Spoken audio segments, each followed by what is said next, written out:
네, 오늘 함께 살펴볼 성경 본문은 고린도서 3장 16절부터 17절까지입니다. 앞서 읽은 고린도서 3장에 포함되어 있는 16절과 17절에 기록된 하나님의 말씀을 낭독하도록 하겠습니다. 고린도서 3장 16절 17절입니다. 너희는 너희가 하나님의 성전인 것과 하나님의 성령이 너희 안에 계시는 것을 알지 못하느냐? 누구든지 하나님의 성전을 더럽히면 하나님이 그 사람을 멸하시리라. 하나님의 성전은 거룩하니 너희도 그러하니라. 아멘. 네, 오늘 오전에도 지난주에 이어서 고재수 교수님의 설교를 읽는 설교로 낭독하도록 하겠습니다. 설교에는 시편 84편 4, 5, 6절을 이어서 부르겠습니다. 사랑하는 주 예수 그리스도 안에 있는 형제 자매님들, 사도 바울은 오늘 본문에서 고린도에 있는 교회의 성도들에게 편지하며 그들을 향해 너희가 하나님의 성전이라 라고 말합니다. 하나님의 성전이라 불리는 것은 분명 엄청난 영광일 것입니다. 그렇다면 이 회중이 그 이름을 받을 수 있는 이유는 무엇이었습니까? 고린도 교회의 성도들이 당시 다른 교회들의 성도들보다 더 훌륭하고 뛰어났기 때문입니까? 그 회중들이 하나님의 성전이라 불릴 만한 가치를 스스로 증거했습니까?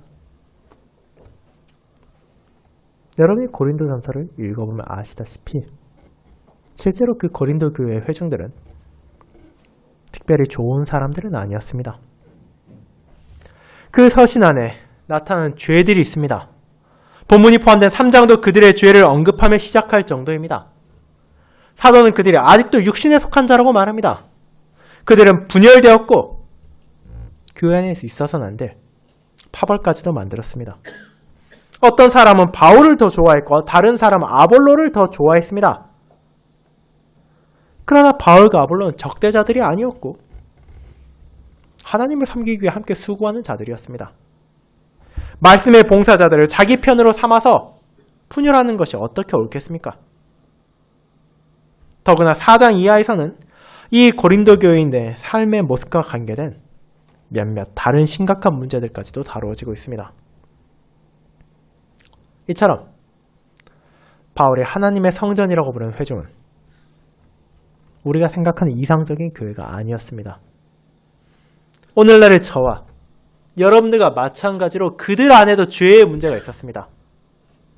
그렇게 바울이 그러한 사람들에게 너희가 하나님의 성전이라고 말했다면 이는 오늘날의 회중인 저와 여러분들에게도 적용될 수 있습니다. 왜냐하면 모든 교회의 회중은 죄 있는 사람들로 구성되어 있기 때문입니다. 그리고 하나님의 성전이라는 이름은 그들에게 호소하는 근거가 됩니다. 그들은 자신이 하나님의 성전이 되었다는 것을 기억해야 하며 그에 따르는 삶을 살아야 합니다. 오늘 오전 이 본문을 통해 제가 전할 주제는 너희가 하나님의 성전이라는 것입니다. 여기에는 다음과 같은 세 가지 중요한 가르침이 포함되어 있습니다. 첫 번째, 우리는 하나님께 예배를 드립니다. 두 번째, 성령 하나님께서 우리 안에 거하십니다. 세 번째, 그러므로 대적이 우리를 공격합니다. 먼저 첫 번째, 우리는 하나님께 예배를 드립니다 라는 부분을 살펴보도록 하겠습니다. 형제자매 여러분, 우리는 먼저 하나님께 드리는 예배에 대해 살펴보겠습니다.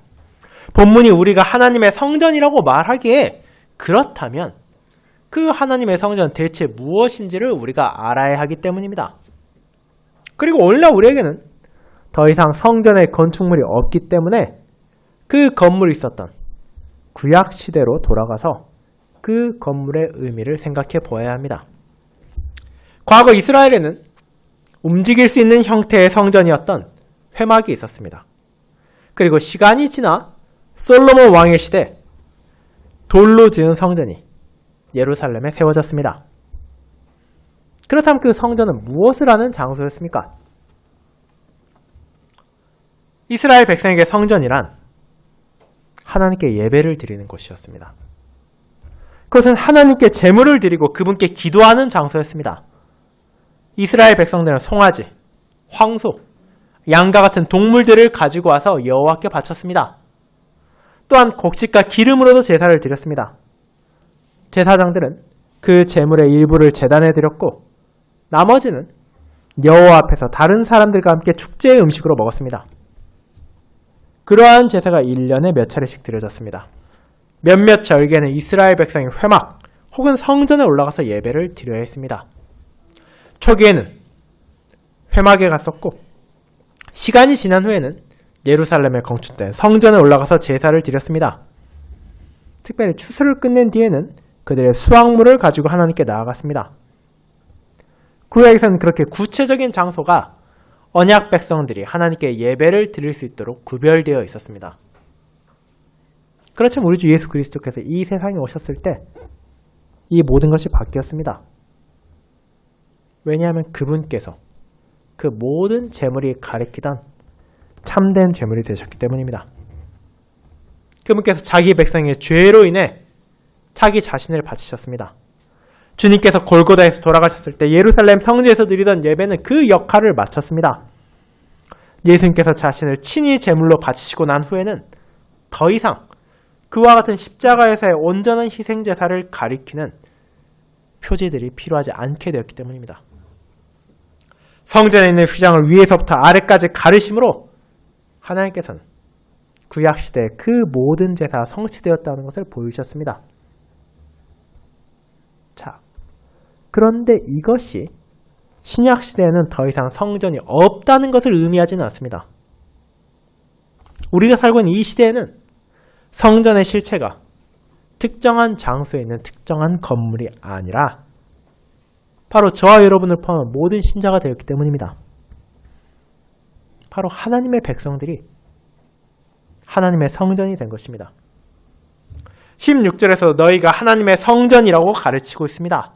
이 말이 의미하는 것은 이제 하나님께서 바로 우리 안에서 경배를 받으신다는 것입니다. 구약의 예배와 비교할 때 이것은 엄청난 변화입니다. 매우 긍정적이고 커다란 진보입니다. 하나님께서는 우리의 삶을 더 높은 차원으로 올려놓으셨습니다. 이것은 첫째, 장소의 변화에서 나타납니다. 이제 예배는 우리 바깥에서 이루어지는 것이 아닙니다. 바로 우리 자신이 하나님께서 예배와 경배를 받으시는 장소가 되었습니다. 이제 우리는 예배를 드리기 위해 멀고 먼 예루살렘까지 혹은 성막이 위치했던 다른 장소까지 나아갈 필요가 없어졌습니다. 바로 우리 자신이 하나님의 성전이 되었기 때문입니다. 그리고 두 번째, 예배 시간의 변화에서 나타납니다. 이스라엘은 하나님께서 정하신 거룩한 곳으로 매 정해진 시기에 나아갔습니다. 성막이나 성전은 한 장소에 있었기에 그곳까지 긴 여행을 떠나야 하는 사람도 많았습니다. 그 주변에 살고 있던 소수의 사람이 아니라면 큰 명절 때에만 대부분의 이스라엘인들은 거기까지 갈 수 있었습니다. 그러나 신약의 성전에서는 예배가 지속적으로 이루어집니다. 우리 자신이 하나님의 성전이기 때문에 우리는 언제든지 하나님께 예배를 드릴 수 있습니다. 우리 주 예수 그리스도께서 우리 죄에 대한 값을 다 치르셨기 때문에 이런 변화들이 일어나는 것입니다. 예수 그리스도께서 자신을 제물로 바치셨기 때문에 우리가 행하는 모든 것이 이제 하나님께 드리는 예배의 일부가 되었습니다. 우리의 매일의 삶이 우리의 예배인 것입니다.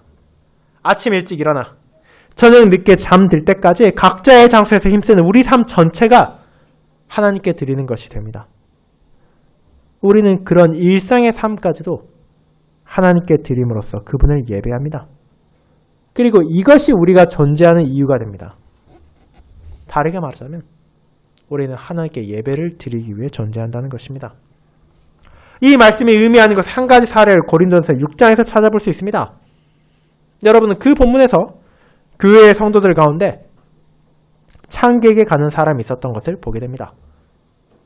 그 형편에 대해 자세히 살펴보진 않겠지만 지금 우리에게 중요한 것은 사도가 그들의 잘못을 지적하고 설득하려고 사용하는 논증입니다. 사도는 그를 향해 제7계명을 어겼다고 지적할 수도 있었습니다. 그러나 바울은 다른 논증을 사용합니다. 너희 몸은 너희가 하나님께로부터 받은 바 너희 가운데 계신 성령의 전인 줄을 알지 못하느냐? 6장 19절입니다. 분명 간음은 하나님의 계명이 금하는 것이기에 언제나 잘못된 것입니다. 그러나 기독교인에게는 이것이 다른 의미로도 죄가 되는데 그것은 그들이 하나님의 성전이 되었기 때문입니다. 성도에게는 성적인 생활까지도 하나님께 드리는 예배에 속한 것입니다. 그러므로 창기에게 가는 것은 하나님의 성전에 전혀 어울리지 않는 잘못된 행동입니다. 성이라는 것도 참으로 하나님께서 창조하신 것이고 하나님을 섬기는 일과 조화를 이룹니다. 그러나 창기에게 가는 것은 이런 조화를 깨뜨리는 행위이며 하나님의 성전을 더럽히는 잘못입니다. 물론 이것은 하나의 사례에 불과합니다. 고린도서 6장에 한 가지 예를 들었다면 3장에서는 우리 삶 전체에 미치는 일반적인 자세를 다루고 있습니다. 사도 바울은 우리가 행하는 모든 것이 예배라고 말합니다.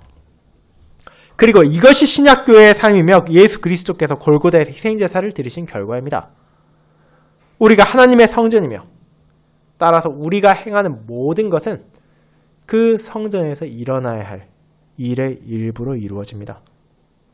우리가 직장에서 일할 때에도, 가정에서 가족과 함께 할 때에도, 혹은 학교에서 공부할 때에도, 어디에서 무엇을 한다 하더라도 우리는 그 장소에서 하나님을 섬기며 예배해야 한다는 것입니다. 그리고 하나님께 예배한다는 표현은 우리가 하는 일들이 질적으로 뛰어난 것이어야 한다는 뜻을 담고 있습니다. 우리가 공부할 때 우리는 하나님께 예배를 드립니다. 이는 그분께서 만드신 세상을 탐구하기 위해 그분께서 주신 선물을 사용하여 예배를 드린 것입니다. 우리는 물건을 살 때에도 하나님께 예배를 드립니다. 이는 그분께서 주신 재물을 선하게 사용함으로써 하나님께 예배를 드리는 것입니다. 그 외에도 수많은 방식으로 우리는 예배를 드리며 살아가고 있고 또 그렇게 살아가야 합니다. 우리의 모든 삶이 하나님께 드리는 예배여야 하기 때문입니다. 물론 이것은 우리가 쉬거나 놀거나 즐길 시간이 아예 없다는 것은 아닙니다. 그러한 모든 것도 하나님께서 창조하신 삶에 포함됩니다. 하나님께서는 우리 뒤에서 항상 우리를 몰아붙이며 끊임없이 일만 시키는 그런 무자비한 주인이 아닙니다. 그분께서 우리에게 휴식을, 여가를 즐길 시간도 주십니다.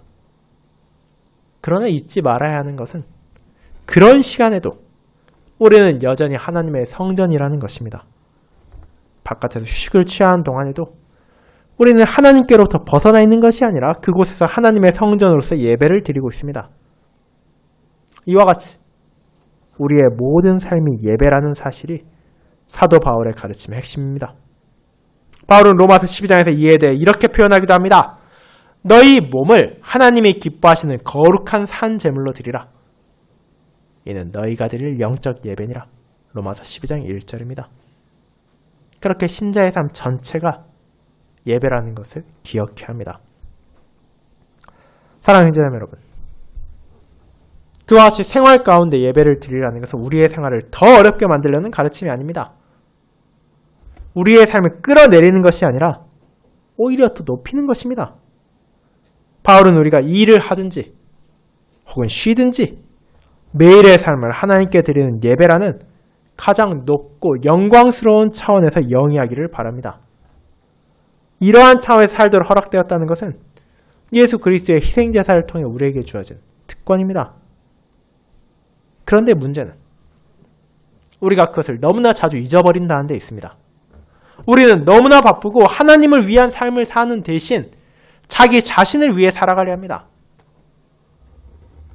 그리고 여기서 우리의 생각이 잘못되었기 때문입니다. 우리가 항상 예배를 드릴 수 있다는 것은 무거운 짐이 아니라 큰 특권입니다. 그러므로 여러분이 행하는 모든 일에서 하나님께 예배를 드리십시오. 우리의 일상생활까지도 하나님이 향한 예배가 된다는 사실이 신자의 우리들에게 정말 영광이기 때문입니다. 이제 두 번째, 성령 하나님께서 우리 안에 거하십니다 라는 부분을 보겠습니다. 성도 여러분, 이제 성령께서 우리 안에 거하신다는 두 번째 대지로 넘어가겠습니다. 사실 우리의 삶 전체가 하나님께 드리는 예배라는 것은 여러분만이 아니라 당시의 대부분의 신자들도 예상하지 못했던 진리입니다. 바울은 그러한 반응이 있을 것을 미리 알고 있었기에 너희가 하나님의 성전인 것을 알지 못하느냐라고 물은 것입니다. 이 질문은 의문이 아니라 실제로는 너희가 마땅히 이것을 알아야 하는데 아직도 깨닫지 못하고 있구나라고 반문하는 것과 같습니다. 그렇다면 고린도의 교인들은 어떻게 이 사실을 알 수 있었습니까? 바로 그들 안에 거하시는 성령 하나님을 통해 알 수 있었습니다. 이것이 또한 신약의 성도와 구약의 성도가 다른 점입니다. 물론 구약 시대에도 성령께서는 이 땅에서 끊임없이 사역하셨습니다. 그러나 그때는 각각의 하나님의 백성 모두 안에 거하시진 않으셨습니다. 구약 시대에는 선지자, 왕과 같이 특별한 직분을 가진 이들에게 임하셔서 그들이 하나님의 백성을 섬기도록 적절하게 인도하셨을 뿐입니다. 그분이 하나님의 모든 백성들 안에 실제로 계시진 않았습니다. 그러나 신약 시대는 달라졌습니다. 예수 그리스도께서 이 땅에서의 사역을 완수하시고 하늘에 오르신 후 성부 하나님으로부터 그분의 영을 받으셨고 자신을 그리스도로 믿는 모든 이들에게 그 영을 내려주셨습니다.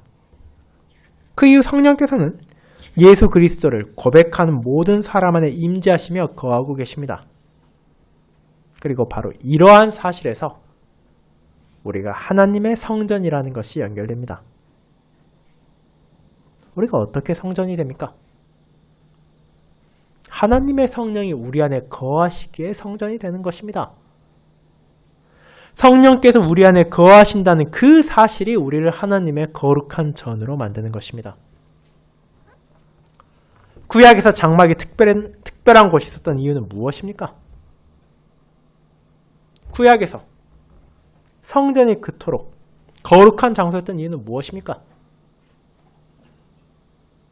근동 지방에도 그 외에 다른 여러 지역에도 그보다 훨씬 더 훌륭한 장막이 있었고 더 아름다운 건물도 있었습니다. 하지만 그 장소들이 특별했던 이유는 바로 그 안에 하나님께서 임하셨기 때문입니다. 우리는 여호와의 영광이 성막에 가득했다고 전하는 구약의 말씀을 읽을 수도 있습니다. 출애굽기 40장 34, 35절을 보십시오. 이것은 하나님께서 그 성막 안에서 바로 언약 백성 가운데 거하신다는 사실을 나타내셨다는 표지입니다. 자, 그토록 특별했던 구약의 성전은 이제 더 이상 존재하지 않습니다. 그리고 저와 여러분을 포함한 성도들이 하나님의 성전이 되었습니다. 어떻게 되었습니까? 하나님의 영이 지금 우리 안에 거하시기 때문에 우리가 성전이 되는 것입니다. 오늘 본문에서 사도 바울이 가르치려고 하는 것도 바로 이 점입니다. 성령께서 너희 안에 거하시기 때문에 너희가 하나님의 성전이라고 말합니다. 이것은 우리로서는 진정 감당할 수 없는 큰 영광입니다. 그런데 이에 대한 반응이 그저 너무 영광스럽습니다라는 말에서 끝나면 안 됩니다. 성령께서는 아무 목적도 없이 그저 우리 안에 거하시는 것이 아니기 때문입니다. 그분께서는 우리 안에 거하시며 우리가 하는 모든 일에서 하나님께 순종하는 삶을 살아가도록 인도하십니다. 그런데 많은 사람들이 성령의 인도에 대해서 말하지만 그 인도의 목적이 무엇인지는 잊고 있는 것처럼 보입니다. 성령께서는 우리를 순종하는 자녀로 만드시고 죄와 싸우는 삶을 살게 하십니다. 성령 하나님께서 우리 안에 거하심으로 우리는 죄를 이기고 나아갈 수 있습니다. 이 목적을 위해 하나님께서는 말씀의 설교와 성례라는 방편을 교회해 주셨습니다. 성령께서는 이를 통해 우리를 하나님의 거룩하신 뜻 안에 머무르게 하시며 그것이 바로 성령의 사역의 목적입니다. 그런데 문제가 무엇입니까? 우리는 그분을 거역하며 살기도 한다는 것입니다. 실제로 우리는 너무나 빈번하게 성령의 말씀에 대해 귀를 닫고 그분의 인도를 거절하며 나 자신의 욕심에 따라 말하고 행하기도 합니다. 여러분 이것이 어떤 의미인지 알겠습니까? 그것은 바로 하나님의 성전에서 죄를 범하는 것입니다. 하나님께서 우리 가운데 거하시기 위해 그분의 성령으로 오신 그 자리가 하나님의 뜻에 따라 다스려지는 것이 아니라 죄가 자행되는 자리가 되었기 때문입니다. 여러분 이스라엘 역사에서 성전에서 죄가 범해지는 모습들을 볼 수 있습니다. 때로는 성전에서 우상이 숭배되기도 했고 사람들이 장사를 벌이기도 했으며 온갖 잘못이 그 안에서 일어나기도 했습니다. 그런데 그것이 어떻게 끝났습니까? 하나님의 성전에서 그분의 뜻이 무시되는 것은 성전에서 일어날 수 있는 가장 큰 죄 중에 하나입니다. 하나님께서는 이런 죄악들을 무시하지 않으시고 그에 대해 심히 분노하시고 그것들을 벌하셨습니다. 사랑하는 성도 여러분, 바울은 이러한 점을 염두에 두고 우리를 향해 하나님의 성전이 거룩하다고 말한 것입니다. 우리가 하나님의 성전이 되었다면 우리의 삶을 하나님을 향한 예배로 바쳐져야 합니다. 우리의 삶 전체가 하나님께 드리는 예배가 되었으면 그것이 우리의 삶의 가장 궁극적인 아름다움입니다. 그런데 우리는 그런 아름다움을 기뻐하기보다는 오히려 뒤로 물러서기도 합니다. 하나님을 섬기는 것이 내게 너무 무겁다고 말하기도 하며 그런 삶이 내게 너무 힘들다고 불평하기도 합니다. 그런데 정말로 그렇습니까? 그렇지 않습니다. 성령께서 우리 안에 거하고 계십니다. 그분께서는 아무 일도 하지 않고 우리를 감시하는 분이 아닙니다. 그분께서 우리 안에 거하시며 우리에게 힘을 주시고 우리가 하나님의 말씀에 순종하도록 인도하십니다. 따라서 그와 같은 성령의 인도를 거스르지 말고 그분을 의지하며 살아야 합니다. 자기 뜻을 앞세우지 않고 성령의 인도에 따라 하나님의 말씀에 순종하는 삶을 우리는 그분의 역사하심으로 살아갈 수 있으며 또 살아가야 합니다. 바로 이런 목적을 위해 그분께서 우리 안에 거하시기 때문입니다. 그리고 이제 마지막 대지. 그러므로 대적이 우리를 공격합니다. 라는 부분을 보도록 하겠습니다. 여러분, 바울이 이제 그런 가르침에 마지막으로 한 가지 요소를 덧붙입니다. 그것이 17절에 나오는 누구든지 하나님의 성전을 더럽히면 하나님이 그 사람을 멸하시리라 라는 경고입니다. 여기에 나온 더럽히면이라는 표현은 여러분 성경책의 각 줄을 보면 아시다시피 멸하다라는 표현과 같은 단어입니다. 다르게 말하자면 누구든지 하나님의 성전을 더럽히면 하나님이 그 사람을 더럽히고 하나님의 성전을 멸한다면 하나님께서도 그 사람을 멸하신다는 것입니다. 자, 그런데 우리에게 하나님의 성전을 멸한다는 것을 생각하기 어려운 일입니다. 아니, 어떻게 하나님의 성전이 멸할 수 있겠습니까? 하나님께서 그 자리에 거하신다면 그것이 멸망하지 않도록 보호하시지 않겠습니까? 라는 의문이 떠오를 것입니다. 그것은 멸한다라는 표현이 다소 강한 뉘앙스를 가지고 있게 되는 생각입니다. 하지만 이 표현은 반드시 철저하게 다 부숴버린다는 것만을 의미하진 않습니다. 사람이 성전을 멸한다는 것은 그 모든 것을 완벽하게 무너뜨린다는 것이 아니라 그것을 공격하고 손상시키려 한다는 뜻으로 보면 됩니다. 그렇다면 이제 우리는 무엇을 알게 됩니까? 우리가 하나님을 믿는 신자가 되었다고 해서 자동적으로 모든 고통에서 해방되는 것이 아니라는 것을 생각하게 됩니다. 예수 그리스도를 따른 자들은 고난을 받습니다. 일제 식민지 기간에도 한국의 신실한 성도들이 고난을 받았으며 그와 같은 사례는 우리나라만이 아니라 전 세계에서 수없이 찾아볼 수 있습니다. 그와 같이 성령이 그 안에 거하는 사람이라 하더라도 그 사실이 즉각적으로 그들을 고난에서 면제받도록 하는 것은 아니라는 것을 우리는 보게 됩니다. 그 고난은 여러 가지 형태로 나타납니다. 오늘날에도 예수 그리스도를 믿고 따른다는 이유로 신자들이 죽임을 당하는 나라가 존재합니다. 제가 가르치는 신학교에는 중국에서 온 학생도 있는데 그 학생의 말에 따르면 중국 본토에서는 아직도 그러한 핍박이 이어지고 있다고 하며 북한도 그와 유사하다는 것을 알고 있습니다. 또한 중동의 많은 나라에서도 그런 가혹한 박해와 핍박이 이어지고 있습니다. 감사하게도 캐나다나 대한민국에는 그런 종류의 핍박이 없고 하나님께 자유롭게 예배드릴 수 있는데 우리는 이것을 당연하다고 생각해서는 안 됩니다. 그리고 동시에 아무런 희생도 없이 신자로 얼마든지 살아갈 수 있다고 스스로를 속여서도 안 됩니다. 바울은 매우 직접적으로 말합니다. 누구든지 하나님의 성전을 멸하면이라고 말입니다. 그리고 이 성전은 이제 특정한 건물이 아니라 하나님의 영이 거하시는 우리 자신들입니다. 그러므로 이 말씀에서는 사도 바울을 통해 하나님의 신자를 공격하는 자들이 있다는 것을 분명히 보여주는 것입니다. 하지만 그런 공격에 대해 우리가 맞받아치려 하거나 반대로 다른 사람들을 핍박을 해서는 안 됩니다. 바울은 이어서 말합니다. 하나님이 그 사람을 멸하시리라고 말입니다. 하나님께서는 그분을 대적하는 자들이 성전에 행한 악을 잊지 않으실 것입니다. 복수는 우리의 몫이 아닙니다. 하나님께서 자기 백성의 원통함을 풀어주실 것입니다. 그리스도인에게 해를 끼치는 사람은 하나님의 성전에 대해 해를 끼치는 것이며 하나님께서는 그런 죄악을 벌하지 않고 지나치지 않으실 것입니다. 어떤 형벌을 내리실 것인지에 대해 말씀하지 않으셨지만 우리는 그분의 공의를 믿으며 아무 염려도 없이 하나님께 그에 대한 판단을 맡길 수 있습니다.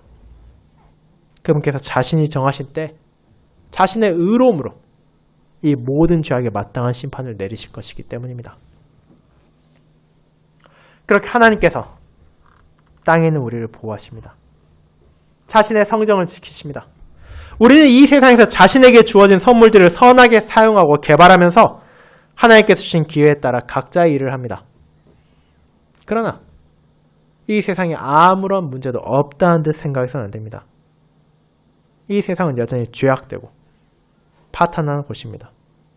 사탄은 사회의 배후에서 교회를 핍박하도록 조종하고 있으며 또한 교회의 믿음을 흔들고 신자들로 하여금 뒤로 물러나도록 위협하고 있습니다. 그렇게 사랑하는 여러분, 그리스도를 대적하는 이 세상에서 세 가지 진리를 잊지 마십시오.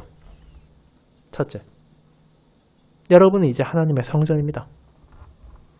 이것은 여러분의 삶의 모든 부분이 하나님을 향한 예배를 이루어야 한다는 것을 의미합니다. 예배는 특정한 시간과 장소에만 한정된 것이 아닙니다. 주일 교회에서만이 아니라 여러분의 삶 전체가 하나님을 향한 감사의 제물이 되어야만 합니다. 둘째, 성령께서 바로 여러분 안에 거하고 계십니다. 그분께서 우리가 날마다 하나님께 예배의 삶을 살 수 있도록 인도하십니다. 그분의 인도를 따라 하나님의 말씀을 귀 기울여 들으시고 그 말씀에 순종하며 인도받으십시오. 그리고 셋째, 그런 여러분을 향한 공격이 있을 것입니다. 여러분을 더럽히고 여러분을 멸망시키려고 하는, 더 정확히 말하자면 하나님의 성전을 무너뜨리려고 하는 사탄의 모략이 있을 것입니다.